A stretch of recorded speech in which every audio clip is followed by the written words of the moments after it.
Hey guys, how y'all doing? I'm here to give you guys a recap on the new chapter or episode of RWBY Volume 5, which is on chapter 5 or something, apparently. So, this chapter right here was actually a pretty nice one, really slick. And the way how it went right now is just like very, very worrisome right now, especially for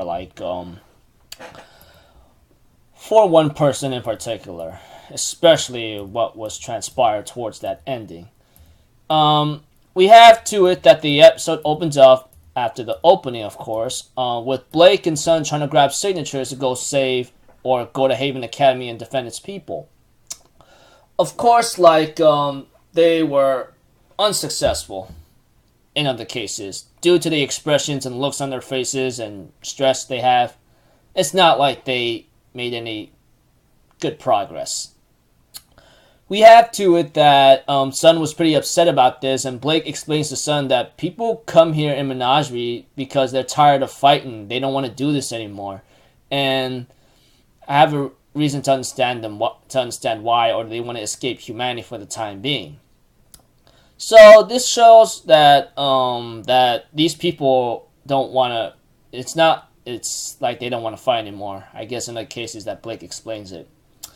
Eventually, we have to it that Sun brings up a topic with Blake that what's Adam exactly to you? And we have to it that Blake had great reluctance to explain it, but she decides to talk about it anyway, even though Sun says you don't have to talk about it. We have to it that Blake explains to Sun in a certain example, like, do you know someone who represents something to you? Like, for example, she made an example that Ruby's like purity, Weiss is this, and possibly maybe some other friends that she mentioned.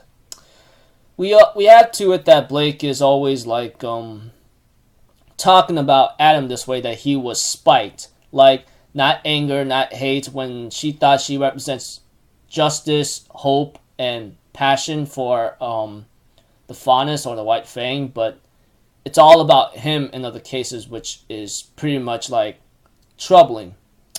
All he cares about is doing his own personal problems and not for the Faunus in general, and that he just wants to damage the humans of what they damaged him. And she ends up also talking about Ilya, that she known her ever since she joined the White Fang, and she still stayed with them even though her parents tried to convince Blake that she should leave. But Blake stayed behind anyway, when we all understood that.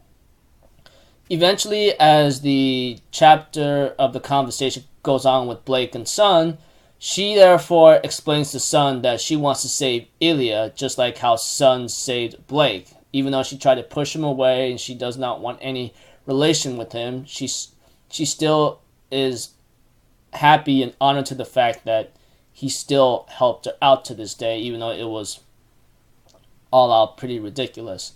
But even so, Sun agrees to help Blake out to save Ilya, just like he saved her in other cases. So the conversation between Blake and Sun, in other simple words, involves Adam, of course, but with a couple examples of what someone represents who. Just like Blake talking about Adam represents spy, Ruby represents purity, if that makes it simple for you. Just like someone's like an idol to a certain belief or a representing word to you.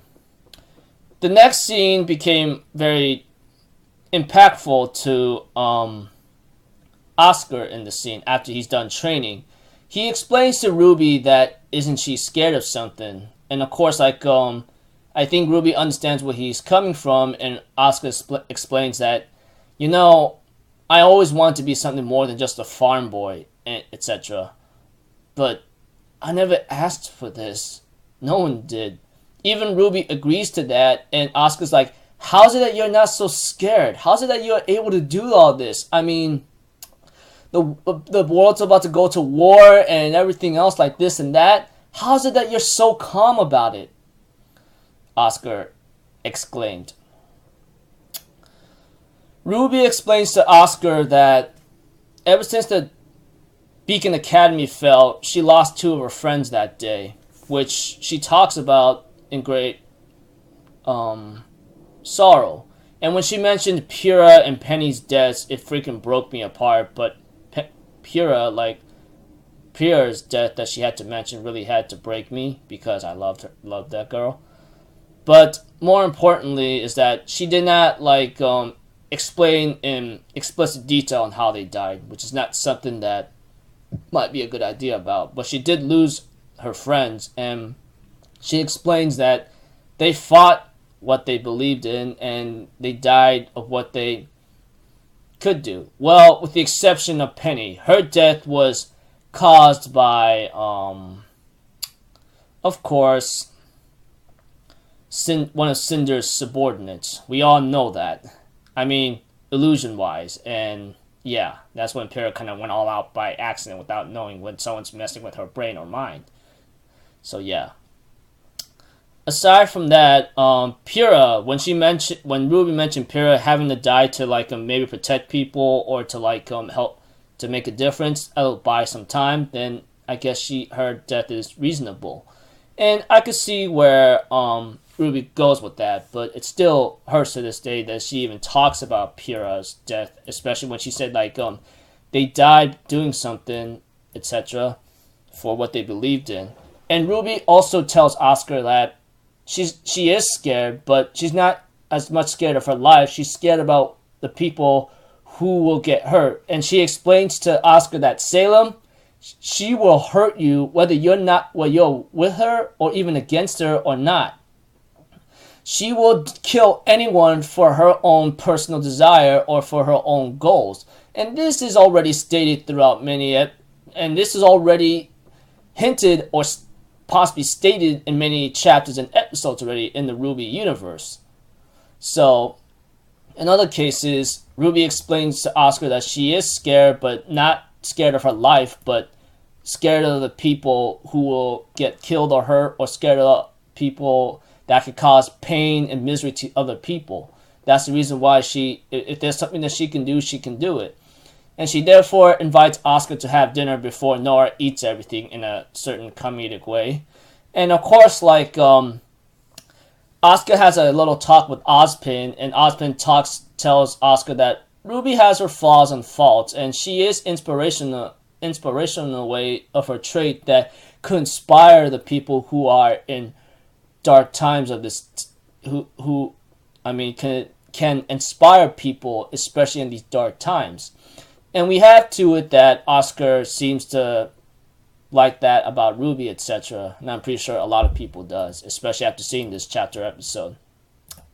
We have to it that the scene switches up to two Albans, which is Corsac and Fennec, of course, the two representatives of the White Fang, of course, that are stationed at Menagerie.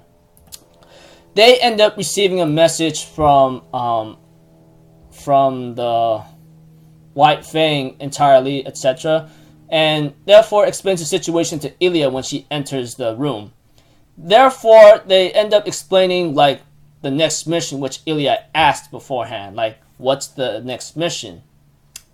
They explain that the Belladonnas are the only threat in Menagerie that involves true progress of the faunus or White Fang. So they explain that they need to be silenced, which Ilya says, silenced?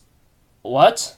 And of course they explain that they want this to be done because they alone represent the major threat or progress, major threat to the progress for the faunus and White Fang entirely to get get things done for the future of the faunus. But beforehand, they also explained that Adam usurped the leadership of the White Fang, and they all agree that they all talked about that. They agree with the story of what happened to High Leader Khan, which Ilya, on the other hand, says that she's happy to see Adam taking the leadership, but the necessary sacrifice for High Leader Khan is understandable, she says. I'm thinking in my mind, no, it's not. You just... It's really a corrupted organization. Why do I even have to bother explaining? But aside from that, they did talk about that first, and then they talk about that they want to silence the Belladonna family for good, or the Belladonnas in general, which is something that Ilya had great reluctance on when she talked about having to have the Belladonnas have a good standing ground, but she also has like great reluctance to like silence them. Like, if you want another word for silence, kill them, which is something that Ilya does not want to do. But Korsak and Fennec explains to Ilya that they would not put a burden on her such heavy, and they have like the brothers and sisters that can help her out, etc. But you, on the other hand, have a role to play, of course. They end up telling her that Blake should not be present when her family is about to be silenced or slaughtered. So in other cases, they are asking her to distract her or to keep her at bay while you do the mission of the slaughtering of Blake's family, which is like death flags on them already, which I hope it does not happen. But if it does happen, the RWBY universe has no problem of mercy. That's for sure. So Ilya, on the other hand, was reluctant to do so, but as they told her, a necessary sacrifice, just like what they did to High Leader Khan. And of course, Ilya, on the other hand, decides to leave the room and maybe accepted the mission. And they end up playing a message, or possibly getting a message from High Leader Adam now, or Adam Taurus for the time being, that I'm grateful that you guys like found the deserter, but the Belladonnas have brought me nothing but grief. So here's what I'm gonna tell you. I want you to bring Blake to me alive, but not before you slaughtered her family. Understand? And he ends up saying, I have a promise to keep. I don't know what that promise is, but if this involves Blake keeping her safe or keep her under his wing, etc., then yeah, I could see that kind of like ugly and remorse.